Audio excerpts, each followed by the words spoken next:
nós podemos referi-lo porque acontece realmente no início do filme, a nossa personagem principal é transformada ou perde a sua juventude e torna-se numa pessoa de idade. E isto é roubado então pela nossa bruxa do Oeste. E logo aqui nós então vemos qual é o sentido e o rumo que a história vai tomar. Pelo menos do que eu achei. Eu até acho depois um conceito interessante. Falamos aqui de dois conceitos que estão super bem presentes no filme, que é a questão da velhice versus a juventude.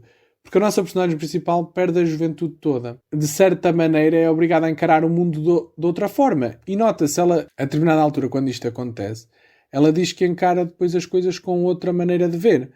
E é curioso porque ela diz, eu já não tenho muito a perder, por isso vou fazer isto. Então ela decide, como eu tinha referido, andar para fora da vila e aventurar-se, por assim dizer, sem saber muito bem o que fazer, porque estava realmente perdida. E até que então ela encontra o castelo do Howl, castelo andante. Depois aí ela percebe-se então deste novo mundo mágico que existe, ao qual ela não fazia a mínima ideia, e ela tinha sido fechada desse mundo, por assim dizer, porque nunca se quis aventurar muito para fora. Mas o facto dela se ter tornado mais velha deu-lhe então essa capacidade de dizer, ok, eu já não me preocupo mais, eu vou aventurar-me por aí. Mesmo que haja aí demónios e bruxas por essas pradarias e montanhas afora, eu vou aventurar-me. Eu acho que isto também é um conceito interessante que aqui o filme nos traz e que depois ao longo da história vai mostrando os diversos pontos e os diversos pontos e respectivos contrapontos. Pois, quando a nossa personagem, a Sofia, é transformada, pronto, fica velhinha, torna-se uma pessoa de idade, eu acho que tem a sua comédia, porque ela no início fica um bocado. Ela tenta se acalmar, certo? Ela fica, ok, vou ali, começa a andar de um lado para o outro, olha só ao espelho e diz, ok, isto não pode estar assim. Vai-se embora e volta. Tenta se acalmar, mas parece que só piora, cada vez fica mais estressada. E a coisa mais interessante é que depois deste dia, no dia a seguir, o que acontece é que ela age com uma naturalidade a esta reação de ter ficado velhinha. Adiciona uma certa comédia ao filme, porque eu gosto da maneira. É os comentários que ela faz, porque ela, por exemplo, tem uma frase que diz que é quando uma pessoa já tem uma certa idade, já nada te surpreende. E então ela, como tu disseste, decide então aventurar-se e ir para fora da cidade até encontrar o tal castelo e depois tem uma vida completamente diferente.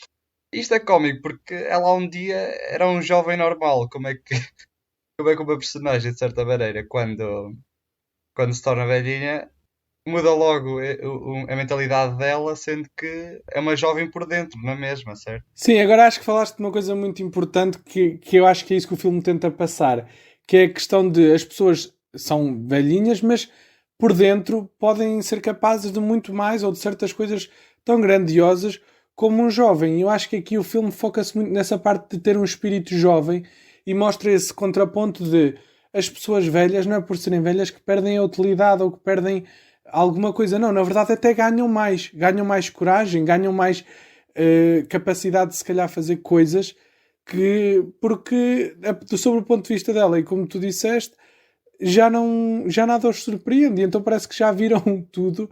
E eu acho que isso aí é realmente um conceito que o filme mostra e tenta passar para o visualizador, porque lá está, nós temos às vezes esta ideia errada e é difícil desprendermos de certos estereótipos, mas acho que este filme tenta lutar contra isso, mostrando-nos então aqui, literalmente, no sentido literal, uma velha, uma pessoa de alguma idade, com um espírito jovem, ou seja, porque ela era mesmo uma jovem. Acho que por acaso está muito bem materializada esta ideia de ser uma pessoa de idade com um espírito jovem. Acho que está muito bem conseguida. E por acaso, pronto, acho que aqui neste aspecto o filme tem o seu mérito. Um dos grandes méritos também deste filme são as diversas personagens que ele tem. E eu acho que elas estão muito bem conseguidas, cada uma tem os seus traços de personalidade muito bem definidos e acho que é isso que realmente enriquece também a história. Se por um lado temos a nossa personagem principal, a Sophie, que é muito tímida, temos o Howl, que é bastante, não diria atrevido, mas bastante confiante nas coisas que faz.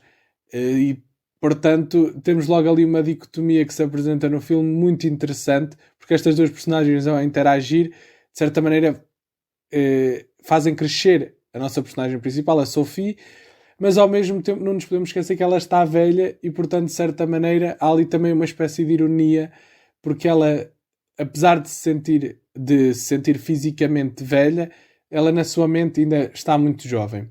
Uma das personagens que também nos é introduzida logo no início é o Nabo, ou o Espantalho. E é uma personagem que acho que é muito curiosa e acho que, a meu ver, ali solidificou e sedimentou mais a ideia de que estamos no mundo de fantasia. Porque a Sophie, a nossa personagem principal, estava então agora a fugir da sua vila, pelas montanhas afora, e de repente aparece-lhe um pause num arbusto e ela diz: bem, vou usar isto como cana para eu poder transportar a minha comida. E ao tirar, de repente, salta, por assim dizer, de lá um espantalho. Ou seja, esse pau era na verdade o suporte do espantalho. E esse espantalho tinha então a cara de um nabo, aliás, como vocês depois podem ver no nosso vídeo, na thumbnail do vídeo, que realmente é curioso. E uma pessoa fica logo então a perguntar-se: calma, porquê que está aqui este espantalho? E então ela pede-lhe uma cana e o espantalho, passado um bocado, traz-lhe uma cana. Então ela pede-lhe também um sítio para dormir durante a noite e ele trá-lo, ou neste caso ele traz a nossa personagem principal ao castelo andante do Owl.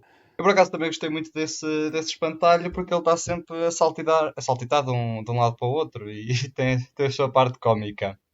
Outra coisa é que, pronto, né, ele não fala de certa maneira, mas está sempre a fazer o que a nossa personagem principal, a Sophie, quer.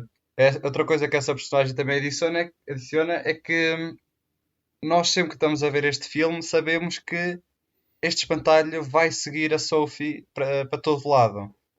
Só apenas não entra no castelo. Mas nós sabemos que ele vai ter um papel importante e eu gosto deles adicionar isto logo no início porque dá-nos logo outro mistério para resolver, porque isto já é um mundo de magia em que uma pessoa mal sabe metade das coisas que está a acontecer, ainda nem sabe como é que a guerra está, não sabe como é que o país está, mas então adicionar este novo elemento de um espantalho, sei lá, é mais uma variável que uma pessoa fica interessada por descobrir. Sim, é definitivamente uma personagem muito interessante. Por falarmos então em personagens interessantes, eu vou agora falar da minha personagem favorita, ou das diferentes personagens que existem. E essa personagem, para mim, pelo menos, é o Calcifer.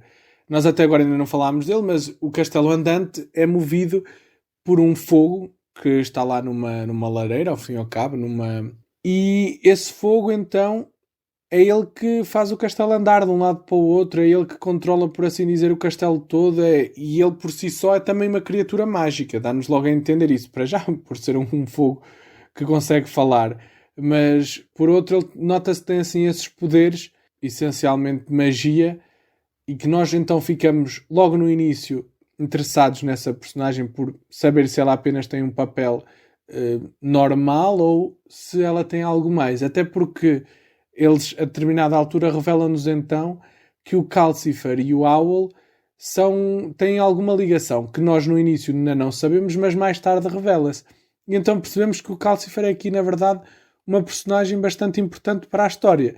E eu gosto também bastante do Calcifer porque não só é uma personagem muito importante para a história, como também é uma personagem que, a meu ver, é uma personagem de comédia que está lá feita mesmo para fazer as pessoas rir, porque tem muitas intervenções cómicas e que só fariam sentido no mundo de fantasia, como por exemplo, ele queixa-se da água quando está a pingar, queixa-se da lenha que está a acabar e ele precisa de mais lenha para arder.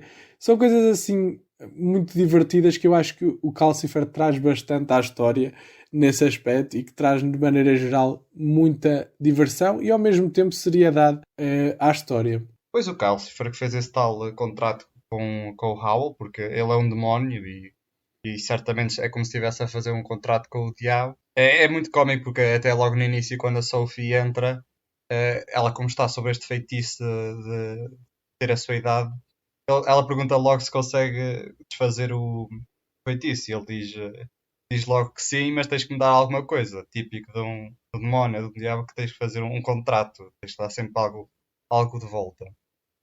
Mas pronto, a minha personagem pronto, que eu prefiro, a minha favorita vai ser mesmo a Sophie, porque ela consegue, a naturalidade com que ela encara ser mais idosa vou dizer, é só uma coisa, é cómico, porque é mesmo aquela naturalidade, ela faz, tem com cada evento e maneira de encarar as coisas que não faz sentido de certa maneira, porque como nós já falámos, ela tem uma mentalidade jovem, mas já fala como se fosse pronto, uma pessoa já com a sua idade, e eu acho que isso simplesmente é muito cómico.